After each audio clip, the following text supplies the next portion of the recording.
मुझे जो बहुत अच्छी चीज़ जो एक बड़ी I what I love detail wise on उष्णा's फेस, ये व्हाट यू कॉल दिस, ये मेरी भी वेन खड़ी What होती is it called? स्ट्रेस में ना, ये वाली वेन इट्स एक नाम है ना, क्या नाम है इस वेन का? ये मुझे खुद नहीं पता। या there's a name, like it's a big vein that मैं भी comes up. अगर कोई रोने वाला सीन या स्ट्रेस वाला करती तो मेरी आता ये है? वेन फौरन हाँ। खड़ी हो जाती है। बहुत ज्यादा ये वेन का मेरा मजा, बल्कि मुझे डायरेक्टर्स कहते थे किसी तरह इसको कुछ करे बिठाए, बहुत नहीं, ज्यादा बहुत अच्छा लगता है मुझे उष्णा का, बड़ा अच्छा लगता है when it starts to pop ना, तो लगता है एक इंटेंसिटी बढ़ जाती है उसके चेहरे पे, बिकॉज आजकल ना we are seeing everybody so botoxed, Yes. so filled, so everything की expression सबका खत्म हो चुका खत्म हो है। गया। तो जब ये उष्णा की जब ये एक नस निकलती है ना इमोशनल सीन्स में, तो I like seeing it so much. It's such a fabulous detail on her face and she uses it well also, जो expression देती हैं। तो नहीं, काम बहुत अच्छा किया, हसीन लगती है उष्णा। हम जब भी हम कहते हैं कि we are not happy with her work is because हमारी एक्सपेक्टेशंस है उष्णा से। अगर एक्सपेक्टेशंस ना होती तो हम कहते हैं हाँ जी बस ठीक है, ओके आर्टिस्ट हैं, खुदा हाफिज़, यू नो।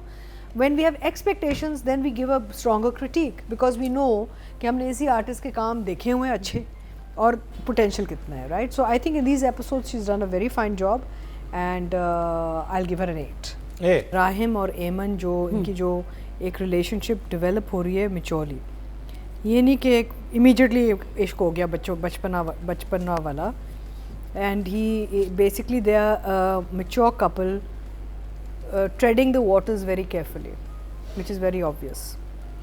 और अप नॉर्थ वाला, जैसे मरीन ने कहा, जब आप बाहर जाते हैं शहर से और आप पाकिस्तान के मुख्तलिफ खूबसूरत इलाके दिखाते तो स्क्रीन ही चेंज हो जाती है। बिल्कुल।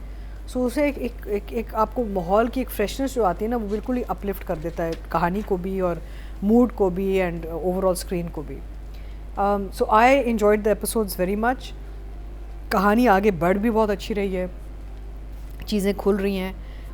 राहिम का जो एक वो है कंपैशन है, या आपको जो कुछ भी उसको बुला ले, जो भी उसकी एक फीलिंग है दैट्स ड्राइविंग हिम, कि वो एमन को हेल्प करना चाह रहा है, उसका ख्याल रखना चाह रहा है, that's coming cross really nicely. अच्छा, मुझे लगता है कासिम हमारे रिव्यूज़ सुनता भी है क्योंकि मुझे पता चला कि जो जमाल को जो इन्होंने प्रिजन में दिखाया ना, वो अभी इन्होंने शूट किए हैं scenes. Okay, they're still shooting the drama. Remember a few weeks back we said, but how come Jamal, we've never seen him in the jail or the मुझे कासिम जिम में मिले तो मैंने सही पूछा, मैंने कहा कैसा चल रहा है शूट, बड़ा ज़बरदस्त जा रहा है। अभी आज से आई थिंक 1 महीने पहले की बात, मैंने कहा नहीं अभी तो हमारे शूट रहता है, और उस वक्त वो वहाँ जा रहे थे नथियागिरी वगैरह, नथियागिरी, कि मुझे वहाँ पे। So अभी जो आया ना जमाल को जो एस्टैब्लिश किया था जेल के अंदर, you know, showing his shots. Okay. Those were recently shot. So I think Qasim, you are listening to us very carefully, right? and Jamal is back, It's good which is for nice. you. Well, Jamal is a very good character, ना? It's Very a lovely good character and too much of a gap. दोनों वो जो शुजा छोटे भाई का भी और फुरखान का भी, शुजा और फुरखान दोनों का गैप बहुत लंबा हो गया, बहुत लंबा। इनको आना जाना चाहिए because they both very strong characters and both boys have done them very well also, so we miss them on screen. So for me I would say 1 basically because हमें पता है good guy, bad guy, good cop, हमें पता है आगे जाके क्या होना है। तो unless something totally different happens, but I just see, I can just tell the whole story now. So it's a good script, strong characters, किरदार अच्छे लिखे गए हैं, लेकिन स्टोरी लाइन बहुत प्रिडिक्टेबल हो गई है एंड काफ़ी देर पहले हो चुकी थी मेरे लिए प्रिडिक्टेबल, जो मैं पहले भी कहा है काफ़ी दफ़ा, because it's obvious you got a bad cop and a good cop in one house and उससे शादी कर ली। हाँ, जहाँ अनप्रिडिक्टेबिलिटी आती है वो वहाँ आती है कि जब भाई वापस आता है तो वहाँ क्या होगा, that's a good twist that will come in. But as far as the main couple is concern, उनका तो आपको समझ आ जाता है कि भाई इन्होंने तो अब जब इनके इश्क भी होगा, शादी भी चलेगी, सब कुछ, यानी कि हैप्पीली एवर आफ्टर वाला सीन है ना, वहाँ तो प्रिडिक्टेबिलिटी आ गई है। आई थिंक ये जो गैप आया है जहाँ पे भाई और जमाल गायब रहे, गैप ज़्यादा था। इन कैरेक्टर्स को और थोड़ा सा डेवलप करना चाहिए था और रखना चाहिए था, बिकॉज वो बोथ वेरी गुड कैरेक्टर्स। भाई का थोड़ा दिखा देते उधर याशी कर रहा है या कुछ कर रहा है, यू नो, ऐसे कुछ दिखा लेते, उसको अभी भी सुधरा नहीं। हाँ, जमाल का भी थोड़ा सा उन्होंने जेल वेल का डाला है बीच में, that's softened it a bit, but you can't just eliminate characters, you सिर्फ ऐसे गायब नहीं हो सकते ना, रखना ज़रूरी होता है ताकि उनका थ्रेड चलता रहे। So I think I'll give the writer 7. 7 very good job. For me to give him numbers. तो इसका मतलब है आप मरीना जी को अडोर नहीं करती? नहीं अभी आपने दस्तक पे ये मेरी माँ है, वो मेरा बच्चा है, बहुत फर्क है। So There's a difference. Because आप I've seen आप Qasim. कैसी बेटी हैं, इतनी जालिम हाँ, अपनी माँ के लिए? मम्मी नॉर्मली जालिम माँ होती है या जालिम बेटी मम्मी है? आप क्या कह रही हैं? मम्मी आप क्या कह रही है? मम्मी आप क्यों कह रही हैं? So the thing is basically पता है Qasim, I've seen Qasim's journey, professional and personal, and I've seen how he's worked hard and he's struggled, he's survived. And मैं कहती हूँ उसको तो सारा सबसे ज़्यादा क्रेडिट इस पे देना चाहिए कि उसने प्रोडक्शन हाउस से इतने बजट निकलवा लिया कि वो अपना जाके शूट भी कराया बेचारा। हाँ बिकॉज हमें पता है कि how much these production houses are so कंजूस, they don't want to spend the extra money to change the screen. तो कासिम ने कहा कि नहीं मैंने तो करना है, तो पैसे निकाल लें आप। So I think he is done a very good job with these episodes. मेहनत हमेशा करता है Kasim. I will give him an 8 नहीं होता। yes You know, he's such a, I always say this, he's such a dedicated actor कि चाहे wardrobe हो, चाहे hair style हो, चाहे वजन हो, because he loses and puts on weight according to roles. Not a single hair on his head looks like it's not in character.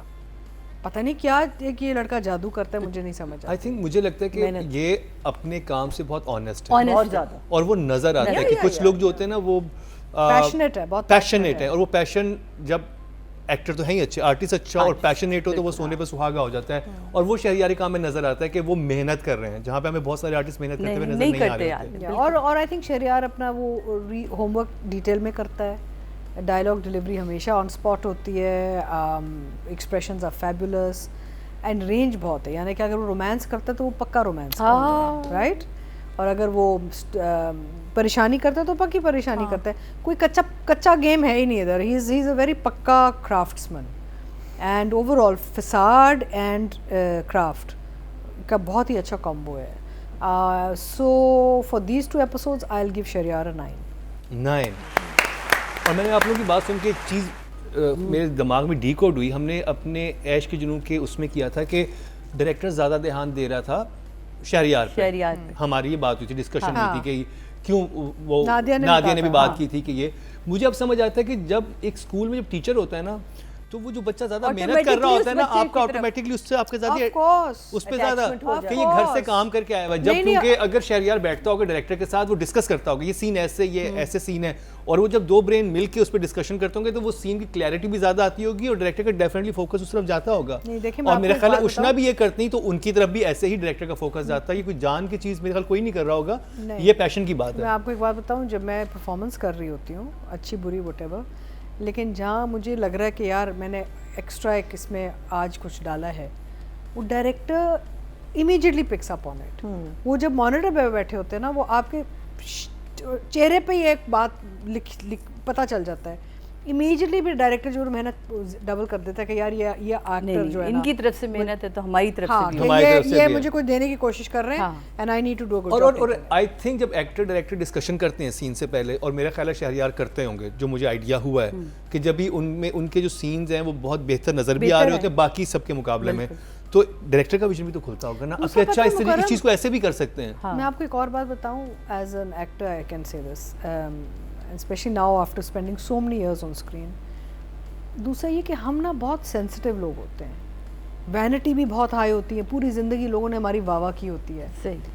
तो with time ना, जब आपने बहुत सारे कैरेक्टर्स कर लिए होते हैं, अब जैसे इस स्टेज में मैं हमेशा सोच रही थी यार मैं what can I do differently.